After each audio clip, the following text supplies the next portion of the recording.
കണ്ണുകൊണ്ട് കണ്ടതാ. അയാൾ എവിടുന്ന് പറഞ്ഞയക്കണം. മോളെ, ഇത് നിന്റെ അപ്പന് കർത്താവ് തന്ന ശിക്ഷ. ഞാൻ ചെയ്ത തെറ്റിന് എന്റെ മക്കൾ അനുഭവിക്കാൻ പാടില്ല ഒന്നും. വേളാങ്കണ്ണി മാതാവ് കാക്കും. നീ ധൈര്യമായിട്ടിരിക്കും.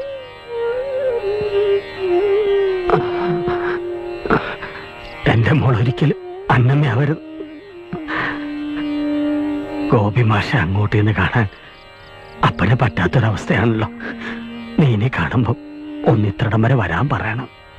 ഇനി എന്റെ മോള് വേണം വീട് നോക്കാൻ.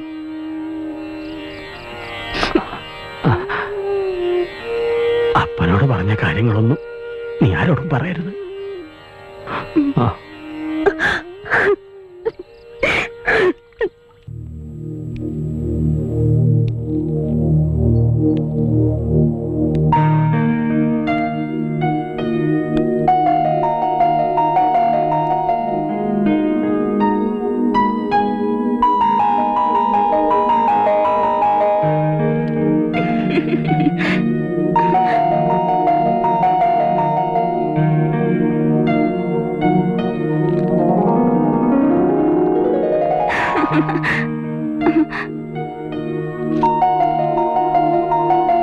അയ്യോ, ഋഷിയുടെ വെള്ളം.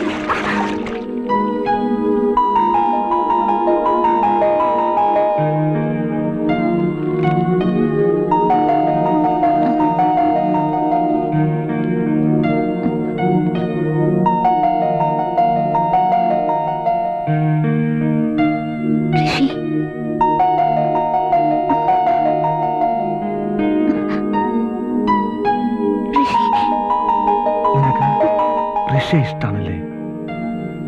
ഋഷി പേടിക്കണ്ട, എല്ലാം ജോസഫ് ശരിയാക്കി തരാം.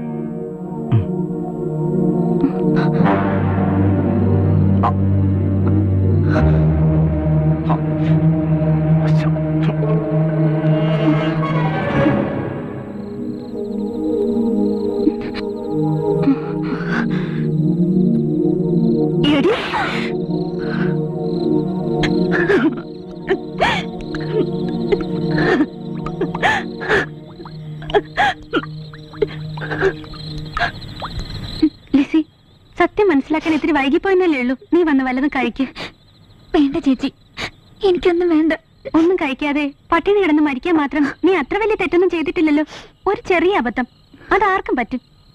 അതെ ചേച്ചി, എന്റെ അറിവില്ലായ്മ കൊണ്ട് ഞാൻ അയാളുടെ കെണിയിൽ കുടുങ്ങി. ചേച്ചി എന്നോട് ക്ഷമിക്കണം. സത്യത്തിൽ ദൈവം എന്നെ രക്ഷിച്ചത്. അല്ലെങ്കിൽ വൃത്തികെട്ടവൻ നമ്മളെ രക്ഷിക്കാൻ നമ്മൾ എന്തെങ്കിലും വഴി കണ്ടേ പറ്റും. എന്തു വഴിയാണാവോ എന്റെ അനിയത്തിമാർ കണ്ടെത്തിയിരിക്കുന്നത്? ചേച്ചിക്കും കൂടി ഒന്ന് പറഞ്ഞെന്നാ കൊള്ളായിരുന്നു.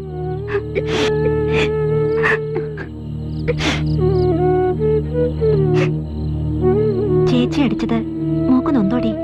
ഇല്ല ചേച്ചി, ഇല്ല. ഒരു ഈർക്കിലെങ്കിലും എടുത്ത് എന്നെങ്കിലും നിങ്ങളെ രണ്ടാളെ ഞാൻ അടിച്ചിട്ടുണ്ടോ? മൂത്തമ്മയുടെ മകളെന്ന നിലയിൽ ഈ ചേച്ചി എപ്പോഴെങ്കിലും നിങ്ങളോട് പെരുമാറിയിട്ടുണ്ടോ? അന്നേരത്തെ ദേഷ്യത്തിന് ഞാൻ നിന്നെ അടിച്ചു പോയതാ. എന്നോട് നിങ്ങൾക്കൊന്നും തോന്നരുത്. ഇല്ല ചേച്ചി, ഇല്ല. ഇനി ഒരു വഴിയേ ഇപ്പൊ നമ്മുടെ മുന്നിലുള്ളൂ. ഒരു കൂട്ട ആത്മഹത്യ. കാളവർക്കിയുടെ പെമ്മക്കൾക്ക് ചിലപ്പോ അതായിരിക്കും വിധി.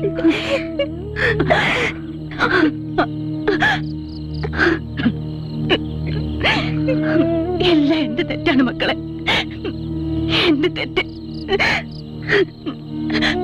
ഞാനില്ലാതായാൽ ഒരു പരിഹാരം ഉണ്ടാകുമെങ്കിൽ അതിന് ഞാൻ ഒരുക്കുക. ഒരു നിമിഷത്തെ എന്റെ തെറ്റ് അതാ എല്ലാത്തിനും കാരണം.